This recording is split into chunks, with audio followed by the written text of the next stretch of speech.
16 a 17. Poslouchejte. Bůh řekl krásnou věc.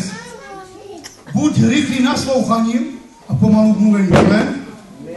Jestliže budeme poslouchat, budeme růst duchovně. 3:16. Nevíte, že jste Boží chrám a že Duch Boží ve vás přebývá? Kdo ničí chrám Boží, toho zničí Bůh. Neboť Boží chrám je svatý a ten chrám jste vy. Amen. Amen. Amen. Tady vidíte, že my jsme Boží chrám a že my jsme svatý. Že kdo ničí Boží chrám, toho zničí Bůh. Kdo z nás se chce postavit před naším Pánem? Kdo z nás chce bojovat s naším Pánem? Já ti říkám jako Boží služebník, ani to neskončí. Nebo pádneme. Amen. Amen. Dejme se smířit s Bohem. Tak, jak je napsáno v Korinčanům. Dejme se smířit s Bohem, pokud jsme na cestě věčnému soudu. Dejme se s ním usmířit. Pojďme prosit živého Boha o odpuštění. V Římanům kapitola 8, 9, 10. Haleluja. Haleluja.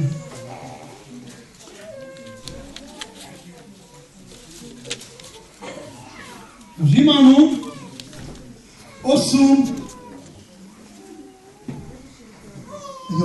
9, 10. Můžem? Ty, kdo žijí jen z vlastních sil, nemohou se líbit Bohu. Vy však nejste živí ve své síly, ale v moci Ducha Svatého, jestli ve vás Boží duch přebývá.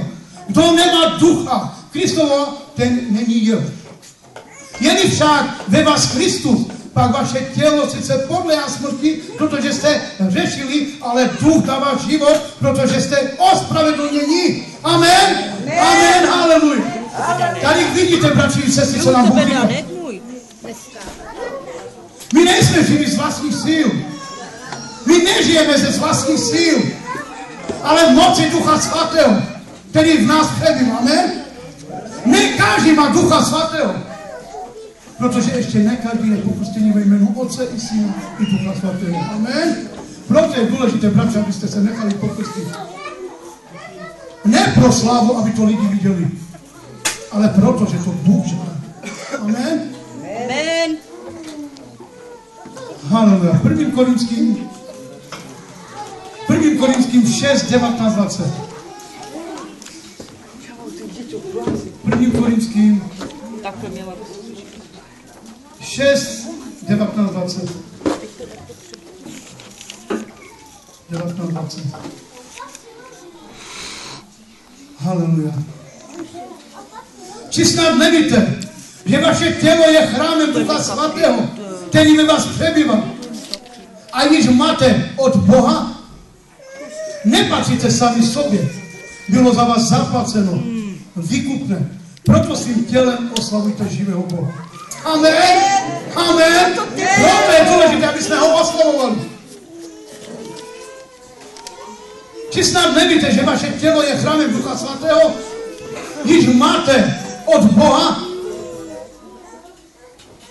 tento chrám je od našeho Pána.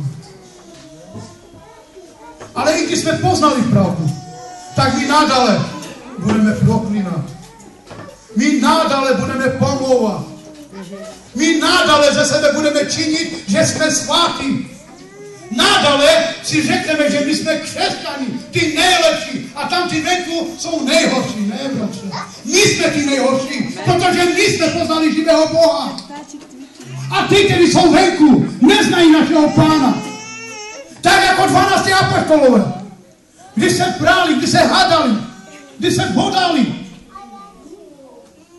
tak řekl Petr svým bratřům, my jsme ho zradili, my jsme s ním jídavali, my jsme s ním spali a přesto jsme ho zradili. A dnes je to i s náma, protože jsme poznali živého Boha a stejně ho zrazujeme, tak jako i ty 12 apoštolové. Je čas, aby jsme se usmířili živým Bohem. Je čas, aby jsme se přiblížili k Bohu, aby jsme si činili pokání, aby nám bylo odpuštěné ve jménu Ježíše Krista. Amen. Toto je důležité, bratři i sestro. Jestli si myslíš, že máš čas, tak se pleteš. Jestli si řekneš, že si udělám a zítra pokání, tak se pletete. Dnes je ten čas. Dnes je ten čas, aby jsme si učinili všichni pokání. Aby jsme šli k milosrdenství.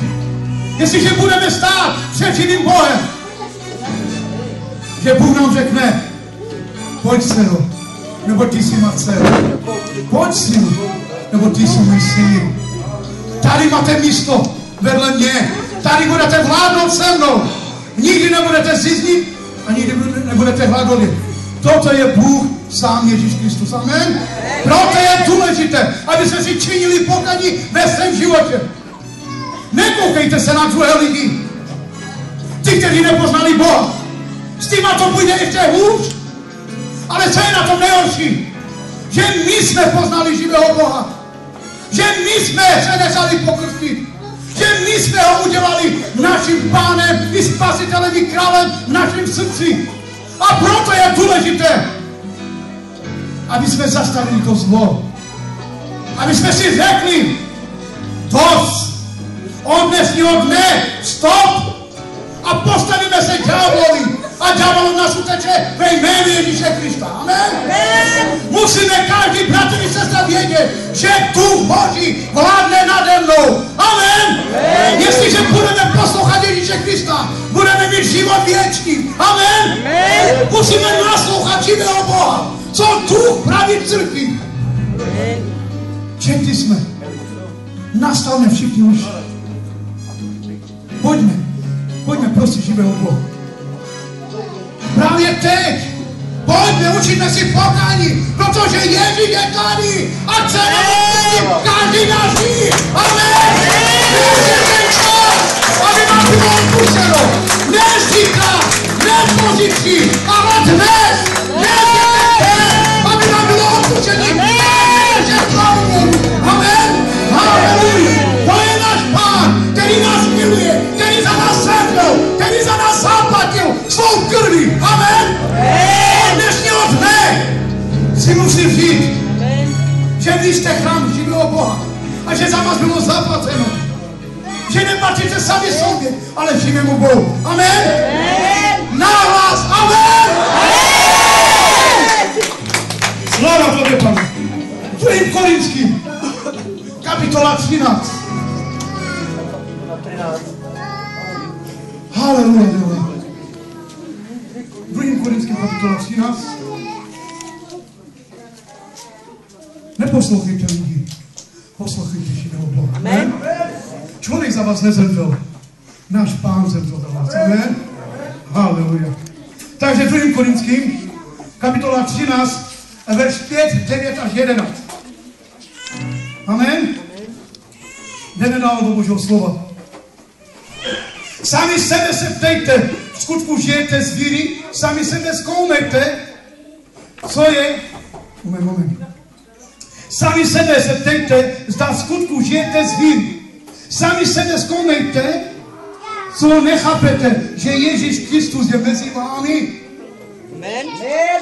Ptejte se sami sebe, co pak nepochopíme, že Ježíš Kristus je mezi námi a že Bůh nám chce odpustit. Amen. Je důležité, aby každý bratr si uvědomil, že Ježíš je mezi námi. Jestliže to nechápeš, tak si to zopakuj. Amen. Haleluja. Doufám, že poznáte, že my jsme obstali. Říkají 12. školy. Aby jsme přemítali, aby jsme doufali, že oni byli taky pronásledovali, ale oni obstali, protože Ježíš je s nima. A Ježíš je dnes i s náma. Amen? Ježíš je i dnes s náma. Modlím se k Bohu, abyste neudělali nic zlého. Nejde nám o to, aby se ukázalo, jak my jsme obstali, ale jde, abyste vy činili to, co je správné. I kdybychom se nemohli nemohli my obstať. Vždyť nic nemůžeme proti pravdě, nýbrž je ve jménu pravdy. Radujme se, kdykoliv vy jste silní, když my jsme slabí.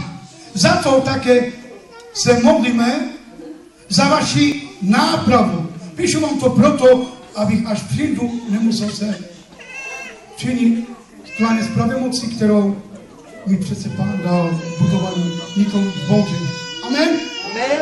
Tady vidíte, že tady bratři před náma už se za náma modlili. I když oni byli slabí, přesto se za nás modlili. Jestliže oni neobstali, tak nás prosí, aby my jsme dnes obstali před naším Pánem. Amen? Amen.